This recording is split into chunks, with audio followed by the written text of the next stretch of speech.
I believe I believe there's a future for Jews in England. I don't think you have the support of Parliament and politicians behind you. There are certain politicians, but they're more fringe. But we're seeing on the other side, many politicians, especially in places like Birmingham, as we saw with the Maccabi Tel Aviv debacle and fiasco, that are actively supporting what can only be deemed to be anti-Semitic policies.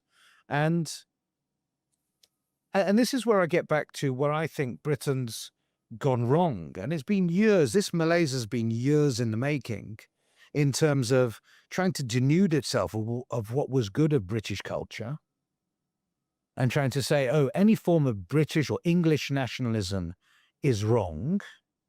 You're not allowed to have any national pride in any manner whatsoever. The flying of the Union Jack is taboo practically, and it's been good to see the fly the flag movement which has started, which is completely different from in America. When you speak to people in America, they say, I'm African American, I'm Italian American, I'm Serbian American, I'm American Jewish. In fact, the way Jews put it is they put the American first and Jewish second.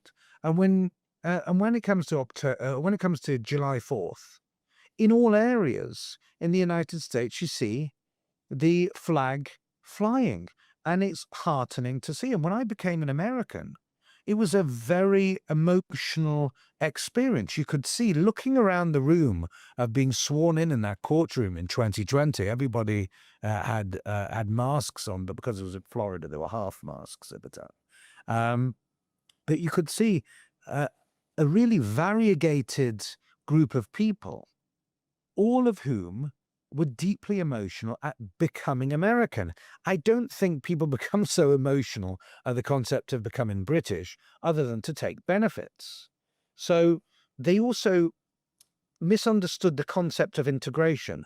I do believe that they expected everybody who was coming into Britain to be like the Jews or to be like the Hindus.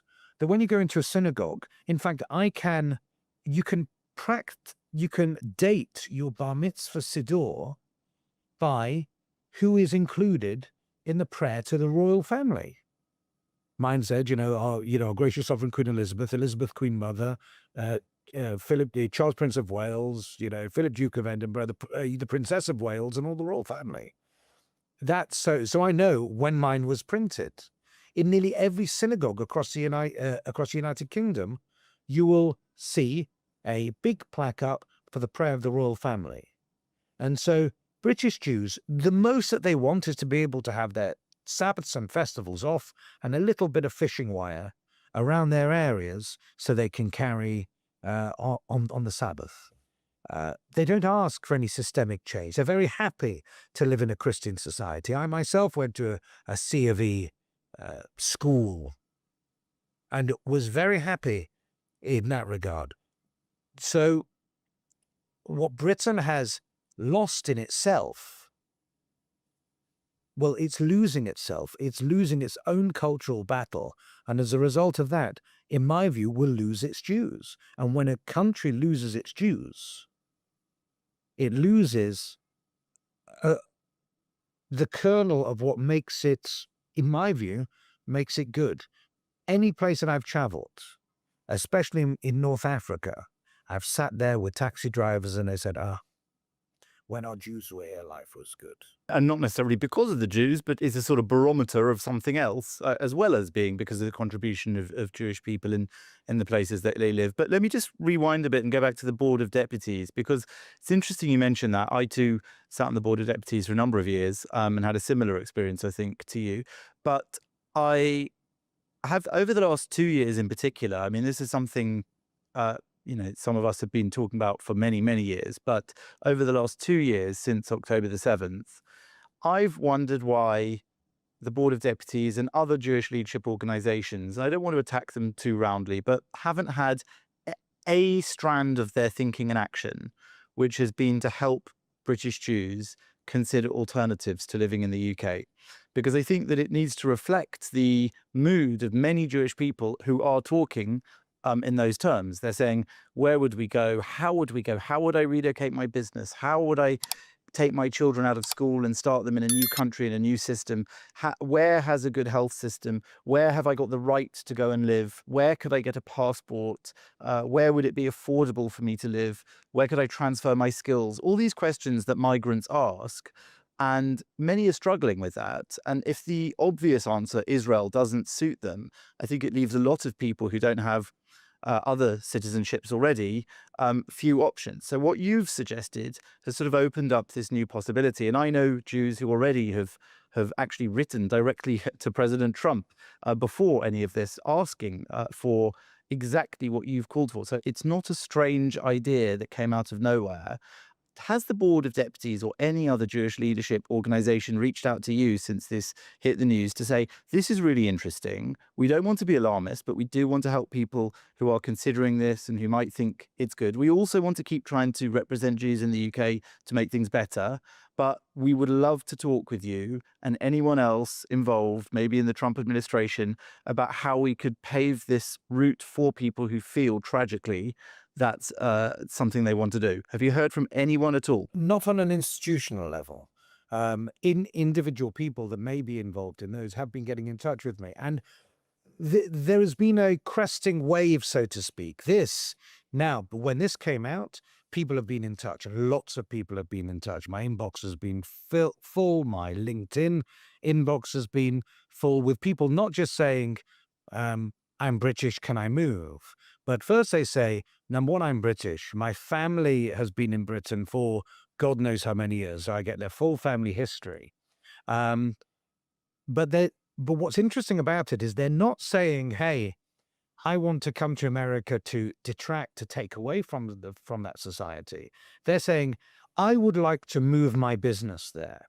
I would like to move my capital there. I would like to move my family there. Is it a good business environment for me? And it makes me realize, gosh, even if 20 or 50,000 Jews came to the United States with all of that business and with the job generation that would come with that, with the capital infusion that would come with that, that would be good for them and good for the United States. But more importantly, I'm also getting people from Canada, Australia, Belgium, Italy say to me, hold on. Why do British Jews get all the benefits to this?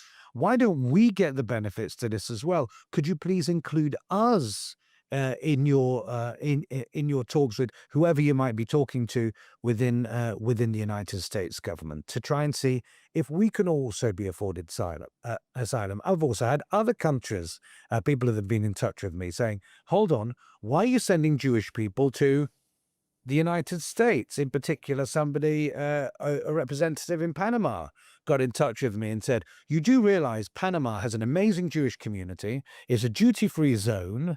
You can do all of your business in Panama. You can do it in English. Why aren't you telling people to come to Panama as well? So it's not as if there are countries that don't want Jewish people. There are countries that are actually now soliciting me to say, could you put us in the mix too? Because there are certain countries that see Jewish people as a positive asset. Strange thought that. And by the way, I have heard that Panama, recently somebody was telling me about it, is actually quite a hub for a sort of resurgence of Jewish life there and quite a good place. I don't know too much about it myself, but it's an interesting point that Jews from other countries like Canada or France have reached out because, of course, they have similar problems to the Jews here in the UK. And maybe you thought of the UK because you're British and you have this British background. But it is a good point. Maybe the US should actually come up with something even more radical, which is a Jewish refugee scheme. And I say all this because, we've all heard Jewish people stories from the Holocaust. In fact, I often, read the obituaries in the Times. It's one of my hobbies. I love the obituaries section. And you'll read sometimes of these Holocaust survivors, of the members of their family who perished in the Holocaust, who were killed.